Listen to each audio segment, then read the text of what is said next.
So we see in 2020 all these great NHL players bragging about their great beards, their great facial hair. But ladies and gentlemen, where do you think this all originated, or who perfected it? Well, I tell you who perfected it. And if you disagree with me, your head's up your arse. If Bill Cowboy Flett never perfected the hockey beard, I don't know who did. Now, you're saying to yourself, who the heck is Bill Cowboy Flett? Well, William Mayer Cowboy Flett, born July 21st, 1943, unfortunately passed away at the young age of 56, was a Canadian NHL player who played in the show for the Kings, Flyers, Maple Leafs, and Flames. Now, he then later moved on to WHA's Edmonton Oilers, was part of Gretzky's Avco Cup finalist team in '79, and returned to the NHL in the 1979-80 season. Now, after graduating from the Melville Millionaires of the SJHL, Melville, Saskatchewan, he was never drafted, ladies and gentlemen, but he found himself playing for various minor pro teams in the first pretty well 5 years of his career. Now, he started off with the Rochester Americans, went to the Charlotte Checkers in the AHL where he scored 26 games, went to the playoffs for the Denver Invaders of the WHL. 65, he split time with the CPHL's Tulsa Oilers and Victoria Maple Leafs when he combined to score 9 goals. 65-66, back with Tulsa, 23 goals in 55 games. And again, a second season with Tulsa, 67, with 16 goals in 62 games. Now, he really benefited from the expansion. And when the league expansion occurred, he was a free agent. Again, he was drafted by the expansion LA Kings. Now, he had probably one of the best rookie seasons of the first expansion era, where he had 26 goals in playing on right wing and was named a Sporting News West Division Rookie of the Year.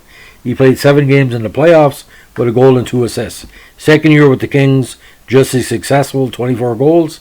69-70, 14 goals. 70-71, 13 goals. But his big break came, ladies and gentlemen, in 1971-72, where he ended up with the Broad Street Bullies. Now, in addition to being a great hockey player, the name Cowboy came from the fact he owned a cattle ranch in Alberta, and he was also, get this, a rodeo performer. Now, Flett's rodeo career ended when Kings owner Jack Ken Cook threatened to fine him $1,000 for every rodeo he appeared in. Now, he was also well known throughout his career for being one of the few hockey players at the time to sport a full beard, and for being one of the last players to play without a helmet.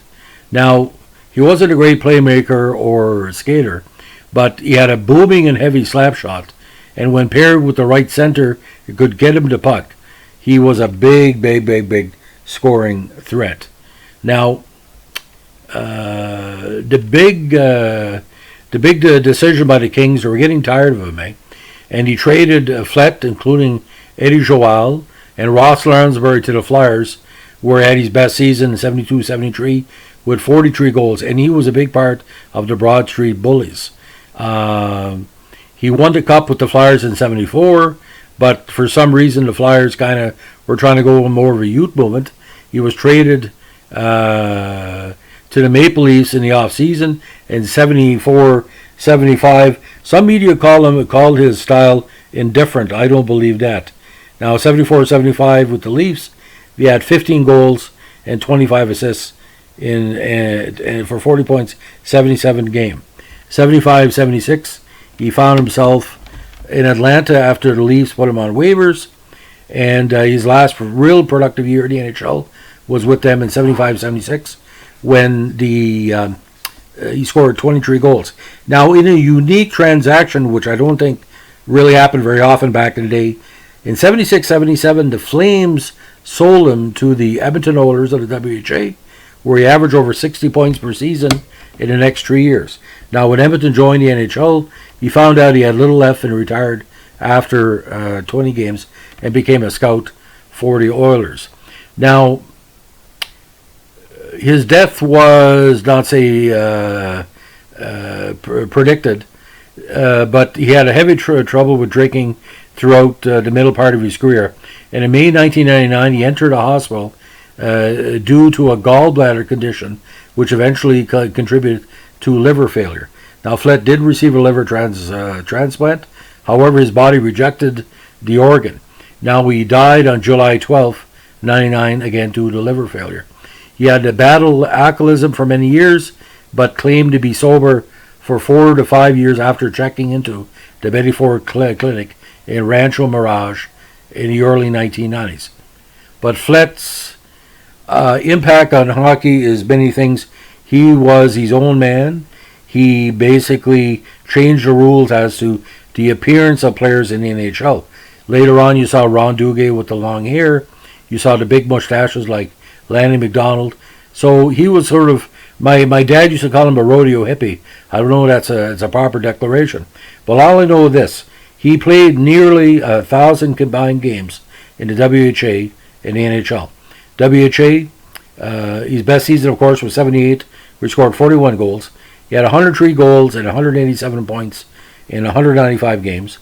In his NHL totals, 202 goals, 417 points in 689 games. Now, playoff totals combined, 67 playoff games, 12 goals, 20 assists for 32 points. Now, just because he was part of some of the roughest teams of all time in the Kings, Flyers, and Maple Leafs, he would rarely take a bad penalty. The most penalty minutes he ever had in a season was 1973 with Philadelphia. But Flett had the respect of his teammates and his opponents everywhere he went. And, not say he was a happy-go-lucky guy, but, if you're playing against a player that's a better rodeo athlete than a hockey player, a lot of people thought he was better, in the rodeo. Interesting. But Bill Cowboy Flett, every time he took the ice, he always seemed to do something. And you couldn't miss him because his beard would change size and sometimes, not say colors, but fragmentation. If you look at the old hockey cards, you would rarely see him without a full beard. And, playing in those cold rinks, especially WHA, maybe it was, something that held off the negative vibes. But, 305 major professional goals, that's pretty impressive. For somebody that, was once one media member, I think it was Stan Feichler said, he's the most unskilled player in the NHL to have skill. And I tend to agree. I can't say how he skated and how he did it, but just win, babies. I like Al Davis. Have a great day. Bye.